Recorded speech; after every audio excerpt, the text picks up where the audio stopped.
नमस्कार मित्रांनो, सुख म्हणजे नक्की काय असतं, सिरीमध्ये काय घडले आपण ते बघणार आहोत. पाहुणी अधिराजला बोलते की तात्या, आई आणि सावरीची माफी मागायची राहिली. नेहमी खंत त्या गोष्टीची वाटेल तर माफ करा असं त्यांना निरोप दे असं ती अधिराजला बोलते. काहीही होणार नाही असं नित्या बोलते. पापाची हीच शिक्षा होती असं पाहुणी बोलते. बोलून ती नित्या आणि अधिराजचा हात एकत्र देते आणि शेवटचा श्वास घेते. त्या आणि अधिराज जोरात पाहुणे असे ओरडतात.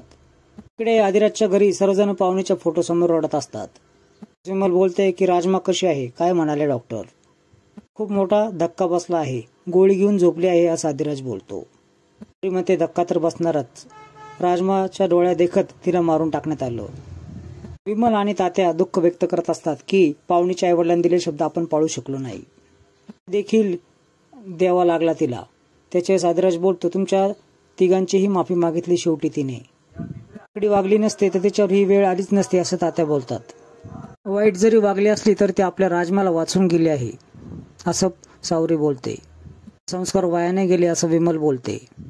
वायना तिच्या मनामध्ये देव जागलाच असं विमल बोलते आणि रडू लागते. अच्छा, ही सिरियल पाहताना सर्वांनाच रडू येईल असं वाटतंय.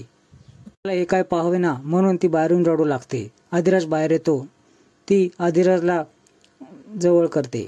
दोघेही रडू लागतात. पश्चाताप झाला होता, तिला आपल्याला घरी आणायचं होतं असं नित्या बोलते. इतके उपकार करून गेली ती आपल्यावरती. राजमाचा जीव वाचवला तिने, लेकीचा जीव वाचवला तिने असं म्हणून अजून जास्त रडू लागते. सोमा सांगतो की सगळे पुरावे नष्ट केले आहेत, त्यांना काही देखील सापडणार नाही. कोणी मध्ये मध्ये काय येत होती असं शालिनी विचार करते. राजमाला नेहमी पाण्यापाशी बघायची, मग ती मध्ये का आली, तिने तिचा जीव का वाचवला? देखील बोलतो की मला देखील काहीच कळत नाहीये. माझ्या पुढे करणारी ही पाहुणी त्या राजमाचा जीव कशी काय वाचू शकते हे मला काहीच कळत नाही असं शालिनी बोलते. राजला बंदूक जेव्हा रोखली त्याच त्याच्यावर प्रेम असल्यामुळे तिने मला अडवलं. राजमाचं काय हे वारंवार सतवत आहे मला. आणि अधिराजने काही सांगितलं असेल का? अधिराजला देखील माहित नाही राजमाबद्दल. विचार करत असते. सोमा देखील बोलतो, तुम्ही जास्त विचार करू नका. राजमाचा काय करायचं हे तुम्ही मला सांगा.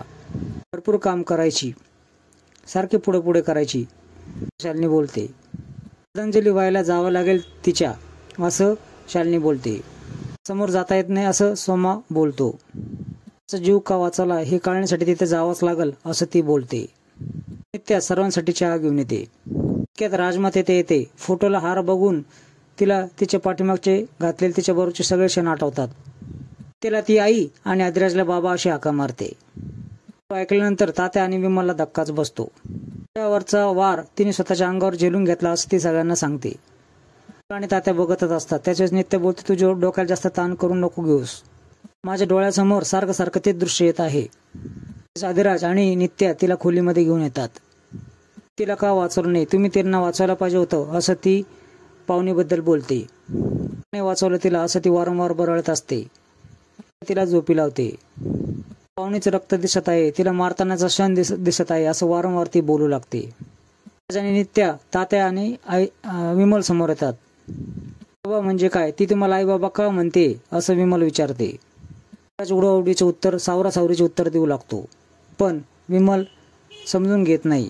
नित्या त्याच्या वेळेस बोलते की आपल्याला सत्य सांगावं लागेल. बोलतो, आम्ही जे तुम्हाला सांगणार आहे त्याच्यावर विश्वास ठेवणं तुम्हाला खूप कठीण जाणार आहे. सगळं खरं आहे. शालिनी रस्त्यावर बसलेले असते. तेवढंच पाहुणी रक्ताच्या हाताने चहा घेऊन येते. बाई चहा घ्या असं ती बोलते. शालिनी तिच्याकडे पाहून खूपच घाबरते, ओरडू लागते, बघू लागते, पण शालिनीला पाहुणी दिसत नाही. त्यानंतर दरवाजा वाजू लागतो. ती एका कपाटामागे लपते. दरवाजा उघडून सोमा येतो. बोलतो, थोडासा बारीक घोळ झाला आहे. पहाटेपासून माणसं सापडत आहेत पण कुठे सापडेना, तुम्ही मलाच शोधायला यावं लागल. मी येणार नाही असं ती सांगते. त्यानंतर तुम्ही तरी ठाव ठिकाणा सांगा कुठे पडली असेल म्हणून. त्याच्यावेळेस तिला ठेस लागल्यानंतर पडल्यानंतर तलवार एका ठिकाणी पडली असं आठवतं आणि ते ठिकाण ती सोमाला सांगते. तिकडे शोध ती तलवार असं ती सोमाला सांगते. सोमानंतर माणसं कामाला लावतो असं सांगतो आणि तो निघून जातो. नित्या आणि अधिराज दिव्यावर हात ठेवून सर्व सत्य सांगू लागतात. देवीच्या साक्षीने भूतकाळ घडल्याला मी तुम्हाला सांगणार आहे असं नित्या बोलते. जन्मामध्ये हा जयदीप होता आणि जयदीप देखील बोलतो की मागच्या जन्मामध्ये ही गौरी होती.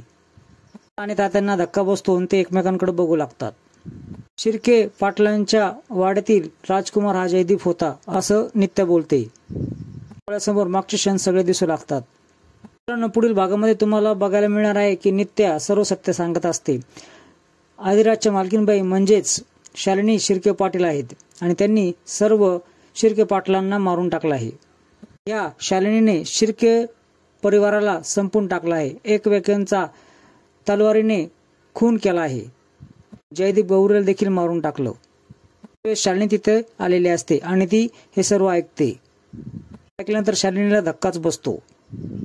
जयदीप असं बोलते. तर मित्रांनो, अशीच नवीन अपडेट्स बघण्यासाठी चॅनल सबस्क्राईब करा, बेल आयकॉन दाबा.